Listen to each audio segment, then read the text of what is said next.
Hi, welcome back to my channel. இன்றைக்கி வந்து அம்மா வீட்டில் கோழி சேவல் எடுத்திருந்தாங்க கோயிலுக்கு. ஸோ வந்து நாட்டுக்கோழி வந்து குழம்பு எப்படி செய்கிறதுன்னு பார்க்கலாம். இது வந்து ஈரோடு ஸ்பெஷல், அரைச்சி ஊற்றி வைப்பாங்க. இதுக்கு வந்து சின்ன வெங்காயம், கருவேப்பிலை, மிளகு, ஜீரகம் எல்லாம் போட்டு நல்லா வணங்கினதுக்கப்புறமா ஒரே ஒரு தக்காளி போட்டு நல்லா மசிஞ்சதுன்னு மல்லித்தூள், கறி மசாலா வீட்லேயே அரைச்சது எல்லாமே போட்டு நல்லா வணக்கிட்டு அப்புறமா மிக்சியில் அரைச்சி வச்சுக்கலாம். இது வந்து கோழி வர்றதுக்கு கொஞ்சம் லேட் ஆகிடுச்சு, அதுக்குள்ளே சரி எல்லாம் செஞ்சு வச்சிடலான்னு செஞ்சுட்டு இருந்தோம். இது கொஞ்சமாக தேங்காய் மட்டும் போட்டுக்கோங்க அரைக்க. ரொம்ப பேஸ்ட்டாகட்டும் அரைக்க வேணாம், ஓரளவுக்கு குறைன்னு அரைச்சிங்கன்னா நல்லாயிருக்கும் குழம்பு சாப்பிடும்போது. புரட்டாசி மாதம் வரப்போகுது. ஸோ அதனால் இதுதான் லாஸ்ட்டு நான்வெஜ் மீலாக இருக்கும்னு நினைக்கிறேன். சின்ன வயசுலலாம் வந்து 5 வீக்ஸ் புரட்டாசி பிடிப்போம். இப்போல்லாம் மேக்ஸிமம் 1 வீக் அந்த மாதிரி தான் பிடிக்கிறோம். இதுக்கு வந்து மல்லித்தூளும் கறி மசாலாவும் மட்டும்தான் ஆட் பண்ணுவோம். காரத்துக்கு மிளகாத்தூள், வேறு எதுவுமே பெருசாக ஆட் பண்ண மாட்டோம். ஸோ ஆனால் டேஸ்ட் ரொம்ப டேஸ்ட்டாக இருக்கும். அப்போல்லாம் விறகடுப்பில் செய்வாங்க, அதே ரொம்ப நேரம் வெந்து குழம்புல நல்ல எசன்ஸ் இறங்கியிருக்கும். இப்போல்லாம் குக்கரில் வச்சுடுவோம் வீட்டில், ரொம்ப நேரம் செய்ய முடியாதுன்னு.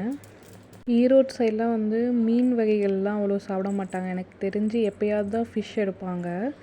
மேக்ஸிமம் நாட்டுக்கோழி இல்லைன்னா மட்டன், இதுதான் அதிகமாக வீட்டில் செய்வோம். பட் இப்போ நாங்கள் சென்னையில் இருக்கிறனால நிறையா மீன் தான் சாப்பிட்றாங்க.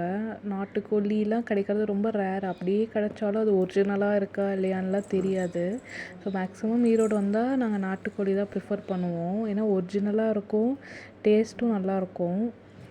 இந்த மசாலா வந்து நல்லா ஆற வச்சுட்டு ஃபேன் காற்றுல அதுக்கப்புறம் அரைச்சிங்கன்னா வெளியே வராது, நல்லா டேஸ்ட்டாக இருக்கும் குழம்பும். அப்போ எல்லாம் ஆட்டாங்கல்ல போட்டு அதுக்குன்னு ஆட்டுவாங்க. அதுக்குன்னே சிலர் வருவாங்க, நம்ம வந்து காசு கொடுத்து ஆட்டுறதுக்கெலாம் வச்சுப்போம். இப்போ எல்லாம் வந்து மிக்ஸி ஈஸியாக இருக்குது, மிக்சியில் அரைச்சிக்கலாம். மேக்ஸிமம் வந்து நாட்டுக்கோழி வந்து நல்லெண்ணெய் ஊற்றி நீங்கள் சமைச்சிங்கன்னா ரொம்ப ஹீட் ஆகாது, டேஸ்ட் ரொம்ப நல்லாயிருக்கும். ட்ரை பண்ணி பாருங்கள்.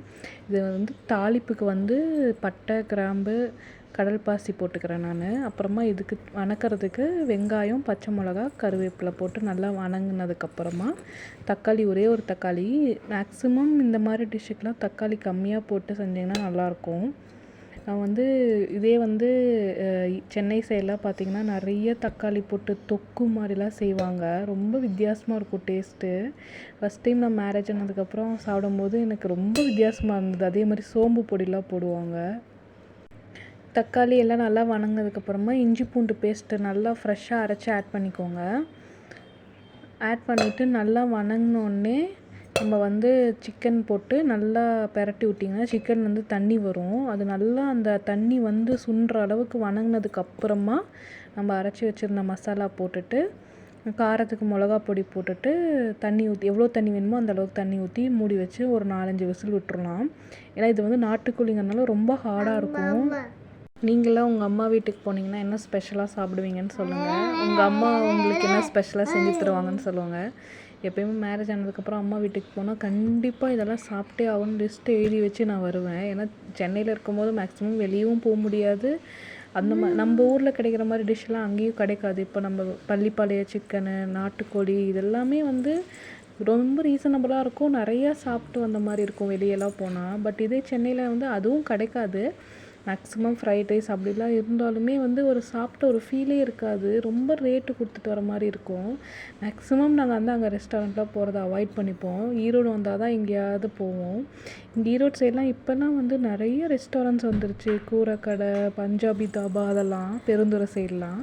அப்போலாம் ரொம்ப மினிமலாக தான் இருக்கும். டாமினோஸே வந்து ரீசெண்டாக நான் ஸ்கூல் படிச்சுட்டு முடிக்கிற டைமில் தான் டாமினோஸே வந்தது எனக்கு தெரிஞ்சு. ஆனால் இப்போல்லாம் ரொம்ப நிறையா ரெஸ்டாரண்ட்ஸு எல்லாமே வந்துருச்சு. பார்க்கவே ஆச்சரியமாக இருக்குது. எந்த ஸ்ட்ரீட் போனாலுமே ஃபுட் கார்னர்னு வச்சுருக்குறாங்க. பரவாயில்ல, இவ்வளோலாம் டிஷ்ஷெலாம் நம்ம ஊரில் கிடைக்குதா அப்படிங்கிற அளவுக்கு இருக்குது. நாங்கள் அடிக்கடி வரும்போது ஏதாவது வித்தியாசமாக ட்ரை பண்ணிகிட்டே இருப்போம். அதே மாதிரி ஆட்டோவில் ட்ராவல் பண்ணுறது எல்லாமே இங்கே ரீசனபிளாக இருக்குது சென்னை கம்பேர் பண்ணும்போது, ரெண்ட்டிலேருந்து எல்லாமே. பட் வந்து நமக்கு அங்கே கிடைக்கிற மாதிரி வேலைவாய்ப்பு இங்கே கிடச்சிதுன்னா நம்ம சென்னை நோக்கி, பெங்களூர் நோக்கி போக தேவைகள் இல்லைன்னு நினைக்கிறேன். பார்ப்போம், ஃப்யூச்சரில் அதுவும் மாறும்னு நினைக்கிறேன். ஏன்னா நாங்கள் காலேஜ் படிக்கிறதுக்கும் இதுக்கும் வித்தியாசம் இருக்குல்ல. ஸோ வந்து இதுக்கப்புறம் வந்து பள்ளிப்பாளைய சிக்கன் செஞ்சிருந்தேன். அந்த ரெசிபி நான் இன்னொரு வீடியோவில் போடுறேன். பாய்.